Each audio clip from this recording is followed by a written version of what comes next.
Hello students, आज हम doctor APJ Abdul Kalam technical university का एक इम्पॉर्टेंट लॉन्ग आंसर क्वेश्चन करने जा रहे हैं जो अक्सर एग्जामिनेशन में पूछा जाता है। तो ये है हमारा आइंस्टीन्स मास एनर्जी रिलेशन का डेरिवेशन। राइट, तो ये डेरिवेशन अक्सर एग्जामिनेशन में आता है सेक्शन सी पार्ट में।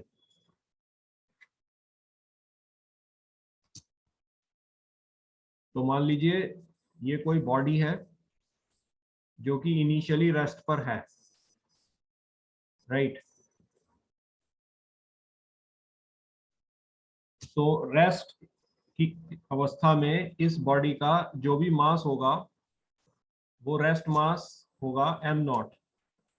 राइट, तो जब हम इस रेस्ट मास को एनर्जी में कन्वर्ट करेंगे तो आइंस्टीन मास एनर्जी रिलेशनशिप से हमें m0c² एनर्जी मिलेगी। राइट, तो इस एनर्जी को इस बॉडी की रेस्ट एनर्जी कहेंगे। राइट, सो किसी भी बॉडी की रेस्ट एनर्जी वो एनर्जी होती है जो वो बॉडी अपने रेस्ट मास के कारण पोजेस करती है, और जब इस रेस्ट मास को एनर्जी में कन्वर्ट किया जाता है तो हमें रेस्ट एनर्जी मिलती है। तो मान लीजिए इस बॉडी पर एक रिलेटिविस्टिक फोर्स F हमने लगाई है। राइट, ये एक वेरी लार्ज मैग्नीट्यूड की फोर्स होती है जो कि नेचर में रेयर होती है। ये ऐसी फोर्स है जैसा मिसाइल्स के ऊपर लगती है उनको लॉन्च करने के लिए, या रॉकेट को लॉन्च करने के लिए जो फोर्स लगाई जाती है। Right, these type of forces are relativistic force which are very rare. तो इस रिलेटिविस्टिक फोर्स के अफेक्ट में आकर सपोज ये body very high velocity v से ट्रेवल कर रही है जो कि लाइट की वेलोसिटी के कंपेरेबल है।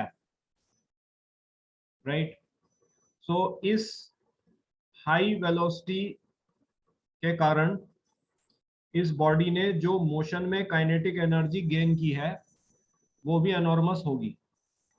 राइट, तो इस enormous gain in kinetic energy को जो कि इस बॉडी ने मोशन में गेन की है हम एक मास गेन के इक्विवेलेंट मान सकते हैं। तो अगर इस बॉडी ने जो large amount of kinetic energy gain की है ड्यूरिंग मोशन वो डेल्टा के है। Right, so we can say that this increase in kinetic energy is equivalent to a mass gain, right, delta m। so ये जो mass gain है ये instantaneous मास जो कि इस बॉडी का वेलोसिटी के साथ चेंज हो रहा है और इसके रेस्ट मास का डिफरेंस होगा। राइट, तो इस इंस्टेंटेनियस मास m को हम रिलेटिविस्टिक मास कहते हैं जो कि इस बॉडी की वेलोसिटी का फंक्शन है। क्योंकि ये सब काम इसलिए हो रहा है क्योंकि बॉडी की जो वेलोसिटी है वो टाइम के साथ चेंज होती जा रही है और बॉडी वेरी हाई वेलोसिटी से ट्रेवल कर रही है। तो बॉडी की वेलोसिटी के टाइम के साथ चेंज होने से इस बॉडी की जो काइनेटिक एनर्जी है वो भी टाइम के साथ चेंज हो रही है, जिसके कारण ये बॉडी कंटिन्यूअसली मास को गेन करती जा रही है और ये मास गेन इंस्टेंटेनियस मास माइनस रेस्ट मास है। तो इस तरह से ये इंस्टेंटेनियस मास जिसे रिलेटिविस्टिक मास कहते हैं वो वेलोसिटी का फंक्शन है। तो अगर हम इस रिलेटिविस्टिक काइनेटिक एनर्जी को निकालना चाहते हैं तो ये relativistic kinetic energy mass gain into c² होगी। Right, so this m minus m0 c² will be equal to delta k। Clear? तो अगर हम इस रिलेटिविस्टिक काइनेटिक एनर्जी के ऑर्डर का कंपैरिजन रेस्ट एनर्जी के ऑर्डर से करें, राइट, तो हम ये देख रहे हैं कि ये रिलेटिविस्टिक काइनेटिक एनर्जी का ऑर्डर रेस्ट एनर्जी के ऑर्डर के कंपेरेबल है, right, because both these energies are quite large. Relativistic kinetic energy is mass gain into c square, whereas rest energy is rest mass into c square. तो दोनों energies काफी high हैं, आपस में इनका ऑर्डर्स कंपेरेबल हैं. तो इसी वजह से ये जो रिलेटिविस्टिक काइनेटिक एनर्जी बॉडी ने मोशन में गेन की है, ये इसकी रेस्ट एनर्जी के साथ जुड़ेगी और बॉडी की जो फाइनल एनर्जी होगी, जिसे रिलेटिविस्टिक एनर्जी कहते हैं, वो इन दोनों एनर्जीज का सम होगी.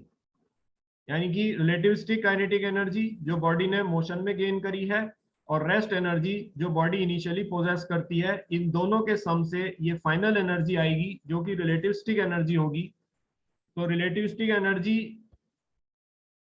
और total energy attained by the body is the sum of relativistic kinetic energy and rest energy, right. तो यहां से हम ये देख रहे हैं कि जो हमारी रिलेटिविस्टिक काइनेटिक एनर्जी है वो है m minus m not c square, right. और जो हमारी रेस्ट एनर्जी है वो है m नॉट c स्क्वायर. तो जब हम m नॉट c स्क्वायर को जोड़ेंगे m minus m not c square से, तो हमें mc स्क्वायर मिलेगा, right. So this mc square, this is actually equal called as relativistic energy और टोटल एनर्जी और फाइनल एनर्जी जो बॉडी अटेन कर रही है. और ये रिलेटिविस्टिक एनर्जी इस बॉडी के रिलेटिविस्टिक मास का फंक्शन है. नाउ क्योंकि रिलेटिविस्टिक मास जो है वो वेलोसिटी का फंक्शन है बॉडी की, तो हम यहाँ से कंक्लूजन निकाल रहे हैं कि बॉडी की जो फाइनल एनर्जी है, रिलेटिविस्टिक एनर्जी है, वो भी वेलोसिटी का फंक्शन होगी. So I hope that you understand the concept. So now let us do its derivation. Let us consider a body of rest mass m naught is displaced by a small displacement ds on experiencing a relativistic force f, right. तो मान लीजिए ये एक body है जो कि initially rest पर है और इस बॉडी का रेस्ट मास जो है वो m नॉट है.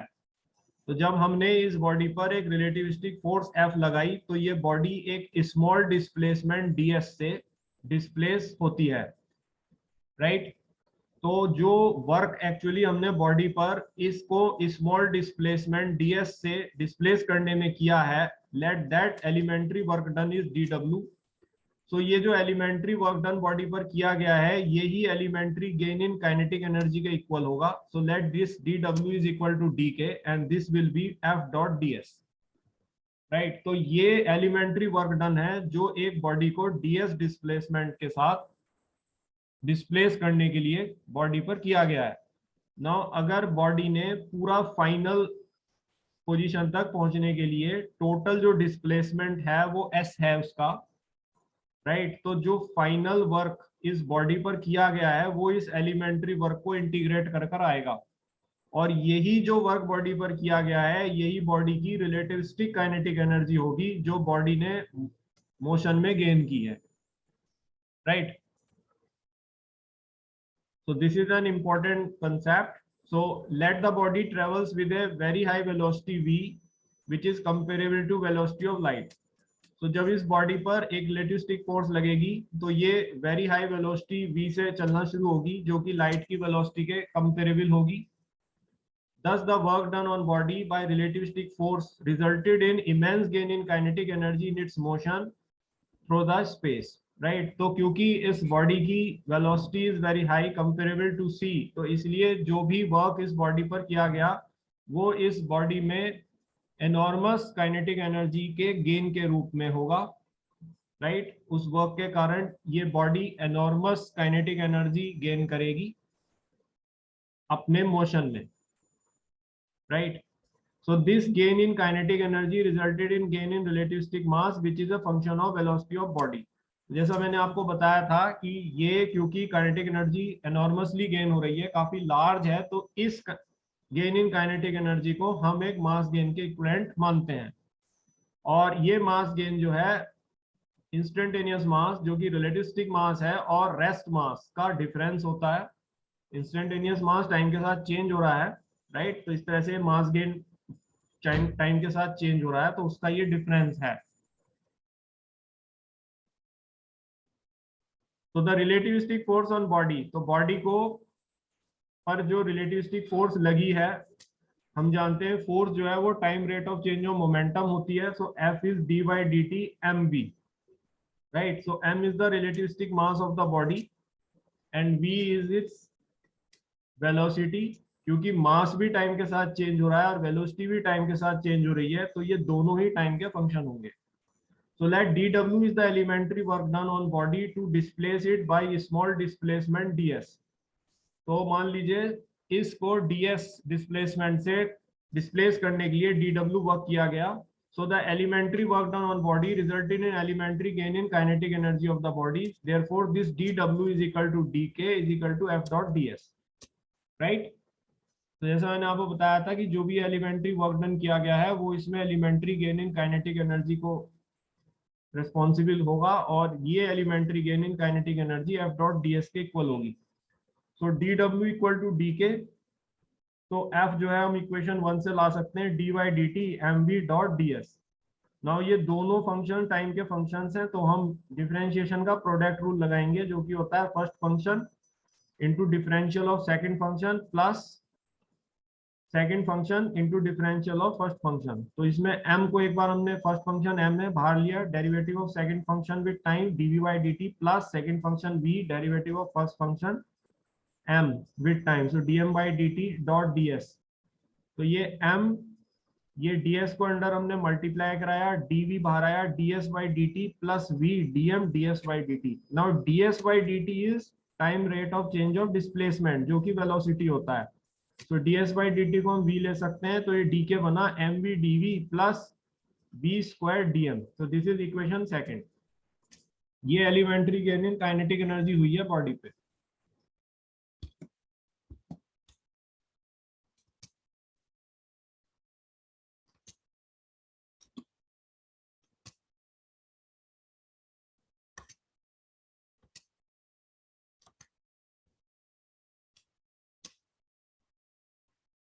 नाउ हम रिलेटिविस्टिक मास और रेस्ट मास में रिलेशन जानते हैं that m which is function of velocity is m naught upon under root 1 minus v square by c square, right। so क्योंकि रिलेटिविस्टिक मास वेलोसिटी और टाइम के साथ चेंज हो रहा है, तो इसीलिए हम इसको वेलोसिटी से डिफरेंशिएट कर सकते हैं।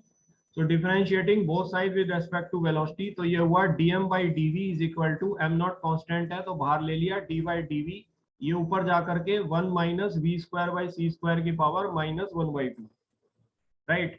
तो ये हम m नॉट इज कांस्टेंट, तो ये फंक्शन ऑफ फंक्शन है, राइट। तो पहले हमने इस पूरे का डेरिवेटिव किया तो माइनस हाफ नीचे आया, तो minus half minus 1 minus 3/2, right. तो ये बना minus half 1 minus V square C square की पावर माइनस 3/2। फिर हमने अंदर वाले का डेरिवेटिव लिया वेलोसिटी के साथ, तो ये 0 हो गया, ये आएगा minus 2v by C square, तो minus 2v by C square.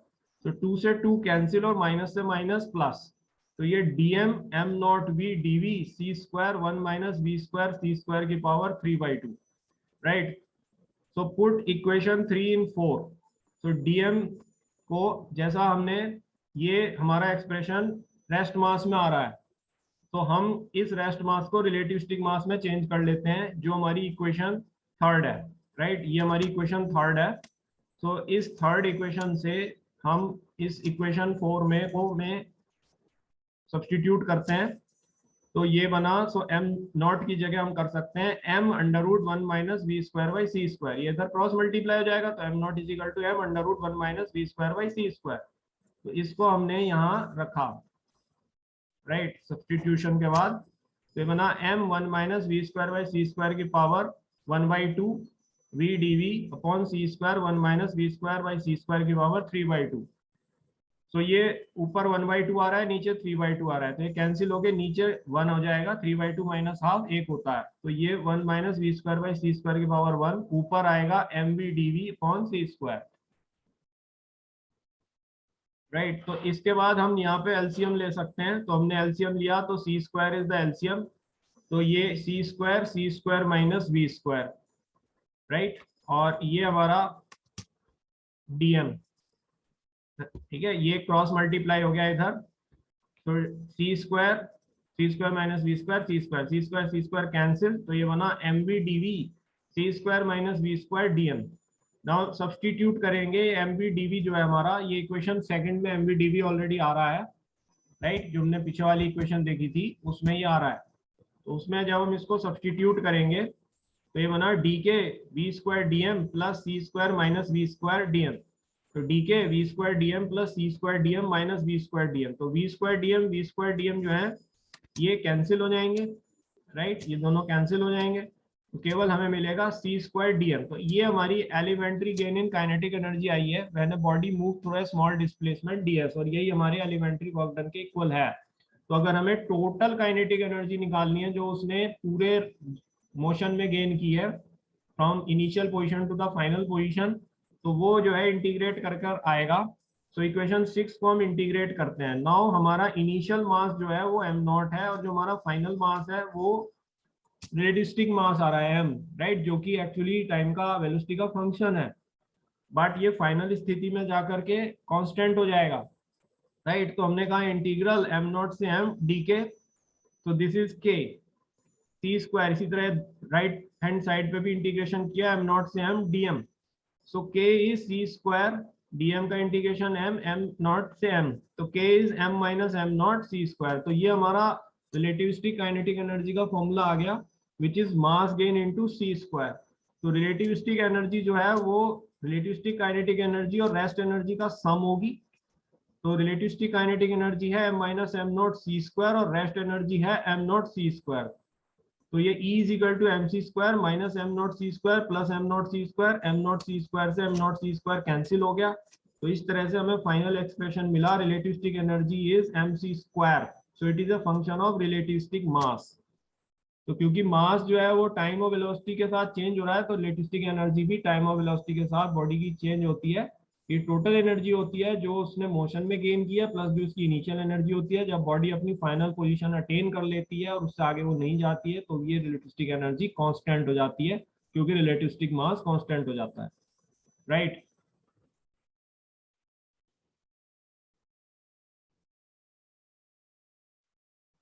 So I hope you understand it.